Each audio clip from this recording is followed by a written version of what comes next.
The 24 Hours of the Passion. Preparation before each hour, O my Lord Jesus Christ, prostrate in your divine presence, I implore your most loving heart to admit me to the sorrowful meditation of the 24 hours in which for love of us you wanted to suffer so much, in your adorable body and in your most holy soul unto death on the cross. O please give me help, grace, love, deep compassion and understanding of your sufferings, as I now meditate the 19th hour. And for those which I cannot meditate, I offer you my will to meditate on them. And I willingly intend to meditate on them in all the hours in which I have to apply myself to my duties, or to sleep. Accept, O merciful Lord, my loving intention, and let it be beneficial for me and for all, as if I effectively and in a saintly way accomplished what I wish to practice. Meanwhile, I give you thanks, O my Jesus, for calling me to union with you by means of prayer. And to please you more, I take your thoughts, your tongue, your heart, and with this I intend to pray, fusing all of myself in your will and in your love, and stretching out my arms to hug you, I place my head on your heart, and I begin. The 19th hour, from 11 a.m. to 12 p.m. Jesus is crucified. First part, the crucifixion. My love Jesus, you have already been stripped of your garments, and your most holy body is so lacerated that you look like a skinned lamb. I see you all shivering, and my heart breaks with pain in seeing you dripping blood from all parts of your most holy body. Your enemies, tired but not satiated with tormenting you, in stripping you, tear the crown of thorns off of your head, to your unspeakable pain, and then again they drive it onto you, making you feel unheard of spasms, as they add new, more painful wounds to the first. Ah, my Jesus, in this third crowning, you repair for the perfidy of man and for his obstinacy in sin. My Jesus, if love had not wanted you to suffer greater pains than these, you would certainly have died from the sharpness of the pain you suffered in this third crowning with thorns. But now I see that you can no longer bear that pain, and with your eyes covered with blood, you look to see whether one at least would come close to you to sustain you in so much suffering and in such great confusion. My sweet good, my dear life, here you are not alone as you were last night. There is your sorrowful mamma, who, heart-pierced by intense sorrow, suffers as many deaths for as many pains as you suffer. There also are loving Magdalene and faithful John, who are mute with sorrow at the sight of your pains. Tell me, my love, who do you want to sustain you in so much pain? Oh, please let me come to you. I, who more than anyone else feel the need to be near you in these moments. Dear Mama and the others give me their place, and here I am, O Jesus. I come to you. I hug you and I pray you to lean your head upon my shoulder to let me feel the piercings of your thorns, in order to repair for all the offenses of thought that creatures commit. My love, please hold me to yourself. I want to kiss one by one the drops of blood which flow down your most holy face, and I pray you that each one of these drops may be light for every mind of the creature, so that no one may offend you with evil thoughts. Meanwhile, my Jesus, you look at the cross that your enemies are preparing for you. You hear the blows of the hammer with which your executioners are forming the holes into which they will drive the nails that will hold you crucified. And your heart beats, more and more strongly, jumping with divine inebriation, yearning to lay yourself upon that bed of pain, to seal with your death the salvation of our souls. And now I hear you say, "Oh please, O cross, receive me soon into your arms. I am impatient of waiting. Holy cross, upon you I will come to give completion to all. Hurry, O cross, fulfill the burning desire that consumes me, to give life to souls. Delay no more. I anxiously yearn to lay myself upon you in order to open heaven to all my children. O cross, it is true that you are my martyrdom, but in a little while you will also be my victory and my most complete triumph, and through you I will give abundant inheritances, victories, triumphs, and crowns to my children." As Jesus is saying this, his enemies command him to lay himself upon it, and promptly he obeys to repair for our disobediences. My love, before you lay yourself on the cross, allow me to hold you more tightly to my heart, and to kiss your loving and bleeding wounds. Hear me, O Jesus. I do not want to leave you. I want to come with you, to lay myself on the cross and remain nailed to it with you. True love does not tolerate separation, and you will forgive the daring of my love. Concede that I be crucified with you. See, my tender love, I am not the only one to ask this of you, but also your sorrowful Mama, inseparable Magdalene, faithful John. We all say to you that it would be more bearable to be nailed with you to your cross than to see you crucified alone. Therefore, together with you, I offer myself to the Eternal Father, identified with your will, with your heart, with your reparations, and with all your pains. It seems that my adored Jesus says to me, "My child, you have anticipated my love. This is my will, that all those who love me be crucified with me." Yes, you also come and lay yourself on the cross with me. I will give you life with my life. I will hold you as the beloved of my heart. And now, my sweet good, you lay yourself on the cross and you look with so much love and with so much sweetness at your executioners, who already hold nails and hammers in their hands ready to pierce you, as to make a sweet invitation to hasten the crucifixion. Indeed, with inhuman fury, they grab your right hand, hold the nail on your palm, and with blows of the hammer, make it come out the opposite side of the cross. The pain you suffer is so great that you shiver, O my Jesus. The light of your beautiful eyes is eclipsed, and your most holy face turns pale and looks like death. Blessed right hand of my Jesus, I kiss you, I compassionate you, I adore you, and I thank you for myself and for all. For as many blows as you receive, so many souls do I ask you to free, at this moment, from eternal damnation. As many drops of blood as you shed, so many souls do I pray you to wash in this most precious blood of yours. O my Jesus, for the bitter pain you suffer, I ask you to open the heavens to all, and to bless all creatures. May your blessing call all sinners to conversion, and all heretics and unbelievers to the light of the faith. O Jesus, my sweet life, your torment has only begun, and here your executioners, having finished the nailing of your right hand, with unheard-of cruelty grab your left hand, and in order to make it reach the mark of the hole, with violence, pull it so much that the joints of your arms and shoulders are dislocated, and by the force of the pain, your legs too are contracted and convulsed. Then, with untiring fury, they nail it to the cross as they did with the right one.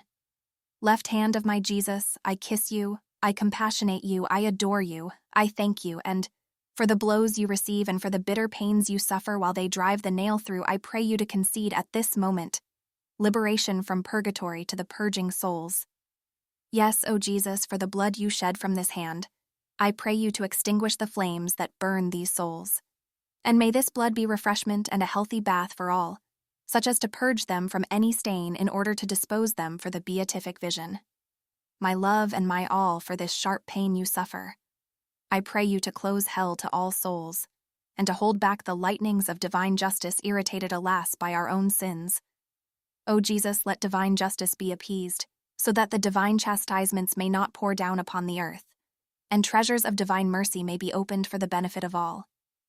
My Jesus, I place the world and all generations into your arms, and I pray you, O my sweet love, with the voices of your own blood, to deny no one your forgiveness, and by the merits of your most precious blood, to concede to all the salvation of their souls. Do not exclude anyone, O Jesus. My love, Jesus, your enemies are not yet content. With diabolical fury they grab your most holy feet, contracted by the great pains suffered in the tearing of your arms, and they pull them so much that your knees, your ribs, and all the bones of your chest are dislocated. My heart cannot sustain this, my dear good. I see your beautiful eyes eclipsed and veiled with blood for the intensity of the pain. Your livid lips contort, your cheeks hollow, your teeth chatter, while your chest pounds rapidly. Ah, my love, how willingly would I take your place to spare you so much pain. I want to place on every part of you a relief, a kiss, a comfort, a reparation for all. My Jesus, they put your feet one on top of the other, and drive a nail without a point through them. Blessed feet of my Jesus, I kiss you, I adore you, I thank you. And for the most bitter pains you suffer, for the tearing and for the blood you shed, I pray you to enclose all souls in your most sacred wounds. O Jesus, do not disdain anyone. May your nails nail our powers so that they may not move away from you. May they nail our hearts so that they may always be fixed in you alone. May they nail all our feelings so that they may have no taste that does not come from you. O my crucified Jesus, I see you all bleeding as though swimming in a bath of blood, which asks continuously for souls. So by the power of this blood, I ask you, O Jesus, that not one of them may escape you ever again. O Jesus, I come close to your tortured heart. I see that you cannot take any more, but love cries out more loudly, pains, pains, more pains. My Jesus, I hug you, I kiss you, I compassionate you, I adore you, and I thank you for myself and for all. Jesus, I want to place my head upon your heart, to feel what you feel in this painful crucifixion. Ah, I hear every blow of the hammer echoing in it. Everything is centered in it. From it do your pains begin, and in it do they end.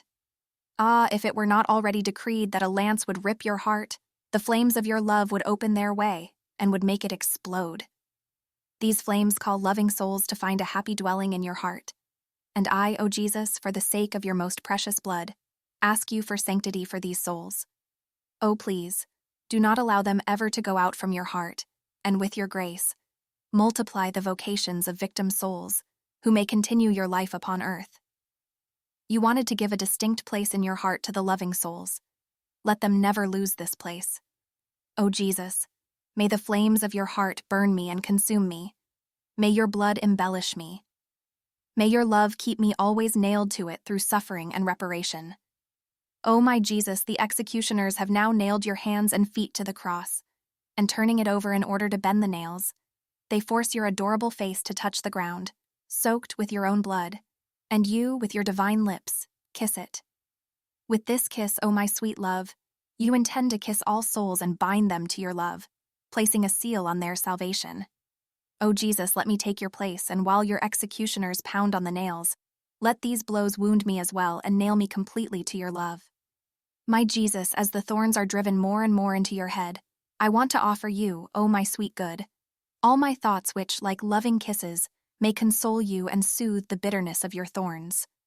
O Jesus, I see that your enemies are not yet satiated with insulting you and deriding you, and I want to comfort your divine gazes with my gazes of love. Your tongue is almost attached to your palate because of the bitterness of the bile and because of your ardent thirst. In order to quench your thirst, O my Jesus, you would want all the hearts of creatures overflowing with love, but not having them, you burn more and more for them.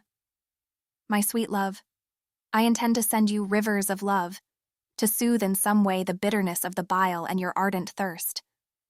O Jesus, I see that at every movement you make the wounds of your hands rip open more, and the pain becomes more intense and sharp. My dear good, to relieve and soothe this pain, I offer you the holy works of all creatures. O Jesus, how much you suffer in your most holy feet. It seems that all the movements of your most sacred body pound in them, and nobody is near you to sustain you, and somehow soothe the bitterness of your sufferings. My most sweet life, I would want to reunite the steps of creatures of all generations, past, present, and future, and direct them all to you, to come to console you in your hard pains. O my Jesus, alas, how tortured is your poor heart. How to comfort so much pain. I will diffuse myself in you. I will place my heart in yours, my ardent desires in yours, so that any evil desire may be destroyed. I will diffuse my love in yours, so that by means of your fire the hearts of all creatures may be burned, and the profane loves destroyed. Your most sacred heart will be comforted, and from now on I promise you, O Jesus, always to remain nailed to this most loving heart, with the nails of your desires, of your love, and of your will. O my Jesus, crucified me in you. Do not allow me, even slightly, to unnail myself from you, but let me always be nailed to you to be able to love you and repair for all, and to soothe the pain that the creatures give you with their sins. Second part. Jesus crucified. With him, we disarm divine justice. My good Jesus, I see that your enemies lift the heavy wood of the cross and let it drop into the hole they had prepared. And you, my sweet love, remain suspended between heaven and earth.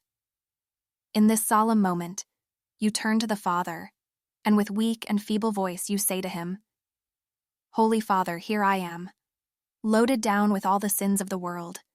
There is not one sin which does not pour upon me. Therefore, no longer unload the scourges of your divine justice upon man, but upon me, your Son. O Father, allow me to bind all souls to this cross, and to plead forgiveness for them with the voices of my blood and of my wounds. O Father, do you not see how I have reduced myself? By this cross, by virtue of these pains, concede true conversion, peace, forgiveness, and sanctity to all. Arrest your fury against poor humanity, against my children. They are blind, and know not what they are doing. Therefore look well at me, how I have reduced myself because of them. If you are not moved to compassion for them, may you at least be softened by this face of mine, dirtied with spit, covered with blood, bruised and swollen by the so many slaps and blows received. Have pity, my Father. I was the most beautiful of all, and now I am all disfigured to the point that I no longer recognize myself. I have become the abject of all, and so, at any cost, I want to save the poor creature. Asterisk, asterisk. My Jesus, how is it possible that you love us so much? Your love crushes my poor heart. Oh, I would want to go into the midst of all creatures to show this face of yours, so disfigured because of them, to move them to compassion for their own souls and for your love, and with the light which emanates from your face, and with the enrapturing power of your love, make them understand who you are and who they are who dare to offend you, so that they may prostrate themselves before you, to adore you and glorify you. My Jesus, adorable crucified, the creature continues to irritate divine justice, and with her tongue she makes resound the echo of horrible blasphemies, voices of curses and maledictions and evil discourses. Ah, all these voices deafen the earth and penetrating even into the heavens, while deafening the divine hearing. They curse and ask for revenge and justice against her. Oh, how divine justice feels pressed to hurl its scourges. Oh, how the many horrendous blasphemies ignite its fury against the creature. But you, O my Jesus, loving us with highest love, face these deadly voices with your omnipotent and creative voice, and cry out for mercy, graces, and love for her. And in order to appease the indignation of the Father, all love, you say to him, My Father, look at me once again. Do not listen to the voices of the creatures, but to mine. I am the one who satisfies for all. Therefore I pray you to look at the creature and to look at her in me. If you look at her outside of me, what will happen to her? She is weak, ignorant, capable only of doing evil and full of miseries. Have pity, pity on the poor creature. I answer for her with my tongue embittered by bile, parched by thirst, dried and burned by love. My embittered Jesus, my voice in yours wants to face all these offenses, all the blasphemies, in order to change all human voices into voices of blessings and praises. My crucified Jesus, at so much love and pain of yours, the creature does not yet surrender. On the contrary, she despises you and adds sins to sins, committing enormous sacrileges, murders, suicides, duels, frauds, deceits, cruelties, and betrayals.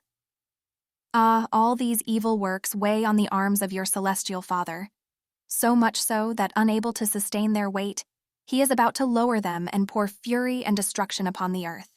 And you, O my Jesus, to snatch the creature from the divine fury, fearing to see her destroyed, you stretch out your arms to the Father. You disarm him and prevent divine justice from taking its course. And to move him to compassion for miserable humanity and to soften him, you say to him with the most persuasive voice, My Father, look at these hands, ripped open, and the nails that pierce them, which nail them together with all these evil works. Ah, in these hands I feel all the spasms that these evil works give to me. Are you not content, O my Father, with my pains? Am I perhaps not capable of satisfying you? Yes, these dislocated arms of mine will always be chains to hold the poor creatures tightly, so that they may not escape from me, except for those who wanted to struggle free by sheer force. And these arms of mine will be loving chains that will bind you, my Father, to prevent you from destroying the poor creature. Even more, I will draw you closer and closer to her, that you may pour your graces and mercies upon her. My Jesus, your love is a sweet enchantment for me and pushes me to do what you do. So together with you, at the cost of any pain, I want to prevent divine justice from taking its course against poor humanity. With the blood that pours out of your hands, I want to extinguish the fire of sin that ignites it, and to calm its fury. Allow me to place in your arms the sufferings and the torments of all men, and the many hearts, grieving and oppressed. Allow me to go among all creatures and press them all into your arms, so that all of them may return to your heart. By the power of your creative hands, allow me to stop the current of so many evil works, and to hold everyone back from doing evil. My lovable crucified Jesus, the creature is not yet content in offending you. She wants to drink to the bottom all the filth of sin, and she runs almost wildly along the path of evil.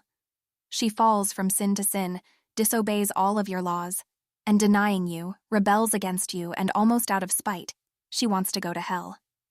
Oh, how indignant the supreme majesty becomes. And you, O my Jesus, triumphing over everything, even over the obstinacy of creatures in order to appease the Divine Father. Show him all of your most holy humanity, lacerated, dislocated, tortured in a horrible way. You show your most holy feet, pierced, twisted by the atrocity of the spasms. And I hear your voice more moving than ever, as though in act of breathing its last, wanting to win over the creature by strength of love and pain, and to triumph over the paternal heart. My Father, look at me from head to foot. There is not one part of me which is left whole. I do not know where else to let them open more wounds and to procure more sufferings. If you do not placate yourself at this sight of love and suffering, who will ever be able to appease you? O creatures, if you do not surrender to so much love, what hope remains for you to convert? These wounds and blood of mine will be voices that constantly call from heaven to earth, graces of repentance, forgiveness, and compassion for you. Asterisk, asterisk, asterisk, my Jesus, crucified lover, I see that you can take no more. The terrible tension that you suffer on the cross, the continual creaking of your bones that dislocate more and more at every tiny movement, your flesh that rips more and more, the ardent thirst that consumes you, the interior pains that suffocate you with bitterness, pain, and love, and in the face of so many martyrdoms, the human ingratitude that insults you and penetrates like a mighty wave into your pierced heart, oppress you so much that your most holy humanity, unable to bear the weight of so many martyrdoms, is about to end, and raving with love and suffering, cries out for help and pity. Crucified Jesus, is it possible that you, who rule everything and give life to all, ask for help? Ah, how I wish to penetrate into each drop of your most precious blood, and to pour my own in order to soothe each one of your wounds, to lessen and render less painful the pricks of each thorn, and into every interior pain of your heart to relieve the intensity of your bitternesses.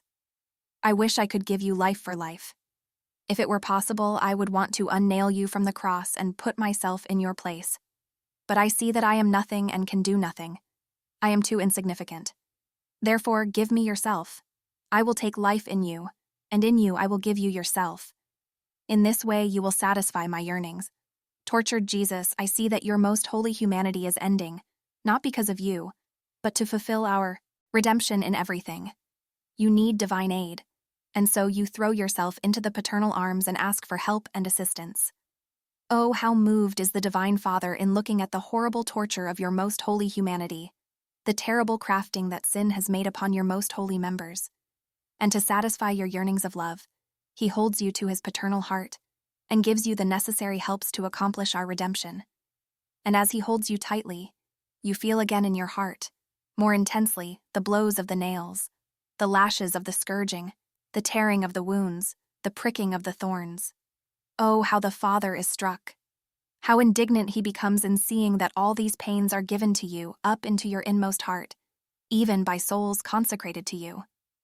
And in his sorrow he says to you, "Is it possible, my son, that not even the part chosen by you is wholly with you?" On the contrary, it seems that these souls ask for refuge and a hiding place in your heart, in order to embitter you and give you a more painful death. And even more, all these pains they give to you are hidden and covered by hypocrisy. Ah, son, I can no longer contain my indignation at the ingratitude of these souls, who grieve me more than all the other creatures together. But you, O my Jesus, triumphing over everything, defend also these souls, and with the immense love of your heart, form a shield to the waves of bitternesses and piercings that these souls give you. And to appease the Father, you say to him, "My Father, look at this heart of mine. May all these pains satisfy you, and the more bitter they are, the more powerful may they be over your heart of Father, to plead graces, light, and forgiveness for them. My Father, do not reject them. They will be my defenders who will continue my life upon earth." Asterisk, asterisk, asterisk, asterisk, my life. Crucified Jesus, I see you still agonizing on the cross, because your love is not yet satisfied in order to give completion to all. I too, yes, agonize together with you. And all of you, angels and saints, come to Mount Calvary to admire the excesses and the follies of the love of a God. Let us kiss his bleeding wounds. Let us adore them. Let us sustain those lacerated limbs. Let us thank Jesus for the accomplished redemption. Let us turn our gaze to the pierced mother, who feels pains and deaths in her immaculate heart, for as many pains as she sees in her Son God. Her own clothes are soaked with his blood. Mount Calvary is all covered with it. So, all together, let us take this blood. Let us ask the sorrowful Mother to unite herself to us. Let us divide ourselves throughout the whole world, and let us go to the help of all. Let us help those who are in danger, that they may not perish. Those who have fallen, that they may stand up again. Those who are about to fall, that they may not fall. Let us give this blood to the many poor blind, that the light of truth may shine in them. And in a special way, let us go into the midst of the poor soldiers, to be their vigilant sentries. And if they are about to be struck by the lead of the enemy, let us receive them into our arms, to comfort them. And if they are abandoned by all, if they are desperate with their sad destiny, let us give them this blood that they may be resigned, and the atrocity of the pain lessened. And if we see that there are souls who are about to fall into hell, let us give them this divine blood which contains the price of redemption, and let us snatch them from Satan. And while I hold Jesus tightly to my heart in order to defend him and shelter him from everything, I will hold everyone to this heart, so that all may obtain effective grace of conversion, strength, and salvation. Meanwhile, O Jesus, I see that your blood flows in torrents from your hands and from your feet. The angels, weeping, surrounding you like a crown, admire the portents of your immense love. I see your sweet Mama pierced by pain at the foot of the cross, your dear Magdalene, beloved John, all taken by ecstasy of awe, love, and pain. O Jesus, I unite myself to you and I cling to your cross. I take all the drops of your blood and I pour them into my heart. When I see your justice irritated against sinners, I will show you this blood in order to appease you. When I want the conversion of souls obstinate in sin, I will show you this blood, and by virtue of it, you will not reject my prayer, because I hold its pledge in my hands. And now, my crucified good, in the name of all generations, past, present, and future, together with your Mama and with all the angels, I prostrate myself before you and say to you, we adore you, O Christ, and we bless you, because by your holy cross you have redeemed the world. Thanksgiving after each hour. My lovable Jesus, you have called me in this hour of your passion to keep you company, and I have come. I seemed to hear you praying, repairing and suffering, in anguish and sorrow, pleading for the salvation of souls in the most touching and eloquent voices. I tried to follow you in everything, and now, having to leave you for my usual occupations, I feel the duty to say to you, thank you, and I bless you. Yes, O Jesus, I repeat to you, thank you, thousands and thousands of times, and I bless you, for all that you have done and suffered for me and for all. I thank you and I bless you for every drop of blood you shed, for every breath, for every heartbeat, for every step, word, glance, bitterness, and offense which you endured. In everything, O my Jesus, I intend to seal you with a thank you and an I bless you. Please, O Jesus, let my whole being send you a continuous flow of thanks and blessings, so as to draw upon me and upon everyone the flow of your blessings and thanks. Oh, please, O Jesus, press me to your heart and with your most holy hand seal every particle of my being with your I bless you, so that nothing other than a continuous hymn to you may come from me.